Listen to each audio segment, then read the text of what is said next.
Rencana pemberian izin tambang untuk perguruan tinggi terus dibahas.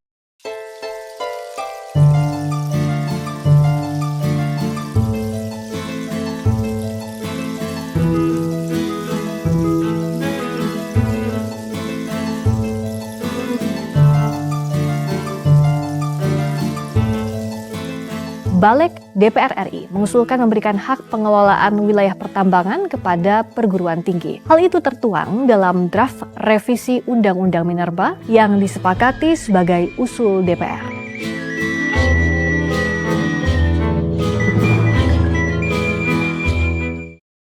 Halo, edisi kali ini rubrik Vox Populi hadir secara khusus untuk membahas wacana tambang yang menyasar ormas keagamaan dan perguruan tinggi. Gua Fahrul Rozi yang kali ini akan membincang soal ormas keagamaan dan perguruan tinggi menambang.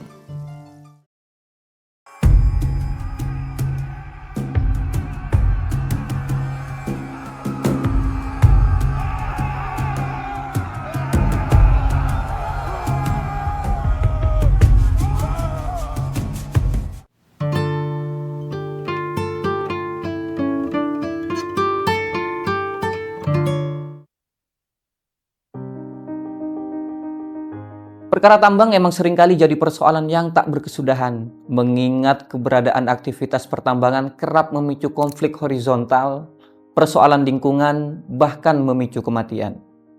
Jadi ceritanya, pada pertengahan tahun 2024 lalu, pemerintah memberikan tawaran prioritas izin tambang kepada ormas keagamaan. Prioritas itu tertera jelas dalam pasal 83A Peraturan Pemerintah Nomor 25 Tahun 2024 tentang perubahan pelaksanaan kegiatan usaha pertambangan minerba. Pasal itu menyebutkan wilayah izin usaha pertambangan khusus dapat dilakukan penawaran secara prioritas kepada badan usaha yang dimiliki ormas keagamaan. Pro dan kontra pun bermunculan, yang mendorong seorang advokat bernama Rega Felix menguji konstitusionalitas kewenangan pemerintah dalam Undang-Undang Minerba ke Mahkamah Konstitusi, yang secara bersamaan sejumlah tokoh lintas sektor juga menguji legalitas PP pelaksanaan pertambangan minerba ke Mahkamah Agung.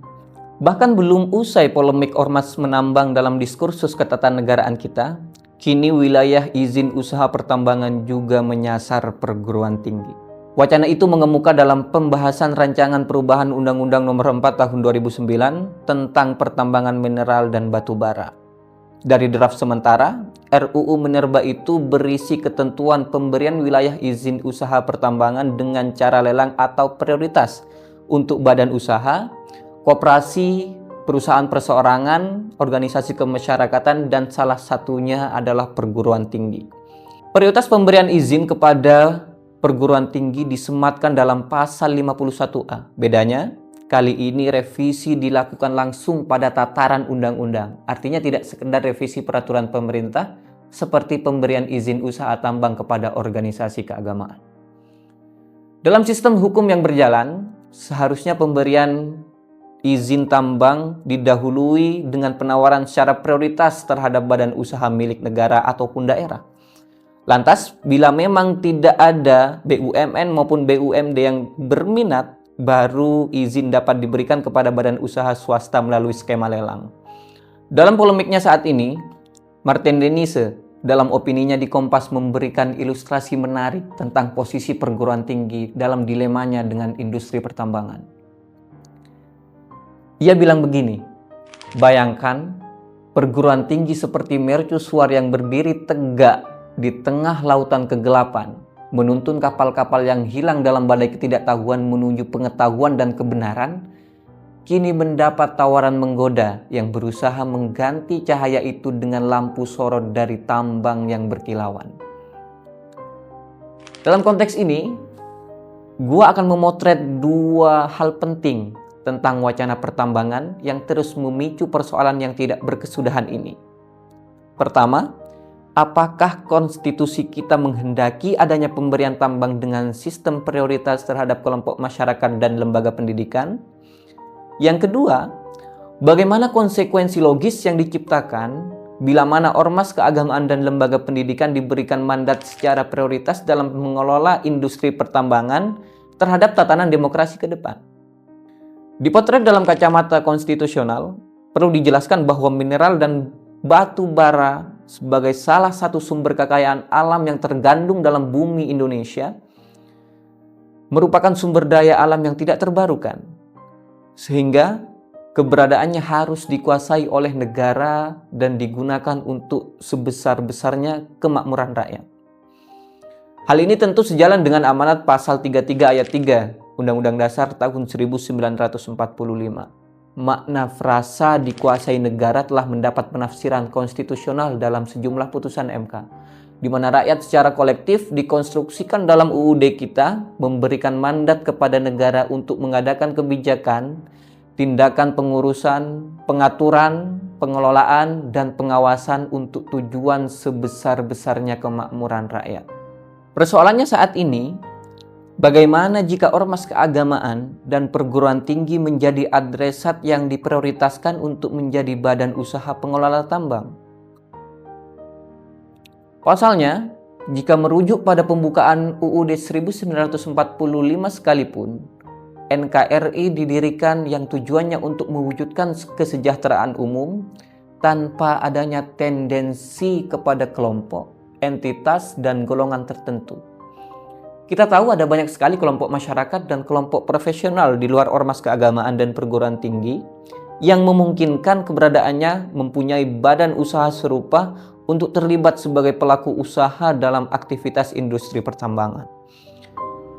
Tetapi akses prioritas yang ditawarkan telah mendudukkan antar kelompok ini berada dalam posisi yang tidak setara atau timpang, di mana ormas dan PT mendapatkan tiket prioritas, sedangkan kelompok masyarakat harus melalui mekanisme lelang. Hal inilah yang tidak sejalan dengan spirit konstitusi, di mana akses perizinan tambang menempatkan posisi kelompok masyarakat dalam posisi yang tidak setara untuk terlibat ikut mengakses kekayaan negara. Yang kedua, bagaimana perizinan tambang prioritas untuk ormas dan perguruan tinggi dapat membentuk struktur demokrasi yang dekonstruktif? Kalau kita mau memilah struktur organisasi dalam tatanan demokrasi saat ini, keberadaan ormas dan perguruan tinggi sejatinya menjadi kelompok penekan terhadap kebijakan-kebijakan pemerintah, merepresentasikan suara rakyat agar agenda kepentingan pemerintah tetap dalam kerangka yang legal dan berada dalam koridor yang konstitusional. Sebagai kelompok penekan, keberadaan ormas dan perguruan tinggi menjadi pilar penting sebagai penyeimbang ketika suprastruktur politik menjadi macet dan tidak efektif dalam menjalankan perannya. Kita mungkin berpikir, apakah jadinya jika dalam posisi itu kelompok penekan ini diberikan tawaran kerjasama korporasi yang menguntungkan? Untuk menjawab hal itu, ada dua artikel menarik yang akan gua kutip di sini. Pertama, artikel yang ditulis oleh Donald Miller dalam Civil Society and Religion. Ia mengungkapkan begini, ada satu kondisi-kondisi yang berbahaya di mana ketika kelompok agamawan menjadi alat negara yang mendukung setiap agenda-agenda yang ada. Dalam tahap ini kita harus berpikir secara kritis. Kita tidak dapat membayangkan jika ormas keagamaan dapat dijadikan sebagai alat instrumental yang entitasnya memberikan justifikasi teologis terhadap kebijakan pemerintahan. Atau artikel yang ditulis oleh Andre Rosser dalam Higher Education in Indonesia, The Political Economy of Institution. Dalam artikelnya itu, ia mengidentifikasi dua problem predatoris yang menyebabkan krisis perguruan tinggi di Indonesia. Pertama, ia menguraikan adanya kontrol politik yang ketat atas semua keputusan akademik dan non-akademik di kampus. Yang kedua, ia juga menguraikan manajemen internal yang birokratis di mana kampus disibukkan dengan kerja-kerja administratif yang tidak produktif. Kedepan, kita bisa prediksi dengan aktivitas tambang, kita juga akan menyaksikan kampus menambang di mana nasib keberlanjutannya penuh dengan kontrol politik pemerintahan. Yang kita khawatirkan adalah suara kritisisme kampus menyesuaikan dengan kesibukan menambang, mimbar bebas akademis meredup dan dipenjara, dan kampus kehilangan otonominya sebagai kritikus pemerintahan. Dalam posisi itu, sebenarnya tambang menjadi instrumen menggiurkan yang ditawarkan negara kepada ormas keagamaan dan perguruan tinggi untuk menanggalkan hitohnya sebagai kelompok penyeimbang. Ormas keagamaan diajak untuk meninggalkan ritual teologi humanis yang mengedepankan nilai sosio keagamaan dalam pembangunan umat, sedangkan perguruan tinggi diajak untuk meninggalkan ruang pedagogis, mimbar akademis, dan dengung suara demokratis terhadap negara. Pada tahap inilah, ormas keagamaan dan perguruan tinggi mendapat godaan berat yang menuntut kehati-hatian dalam menyikapinya. Kita berharap jangan sampai negara, ormas keagamaan, dan perguruan tinggi berada dalam satu nalar instrumen yang linear dan integral satu sama lain untuk menempatkan diri vis a vis dengan kepentingan rakyat. Jadi demikian bahasan kita kali ini soal aktivitas ormas keagamaan dan perguruan tinggi dalam wacana pertambangan. Berikan pendapatmu di kolom komentar. Jumpa lagi di Vox Populi edisi selanjutnya.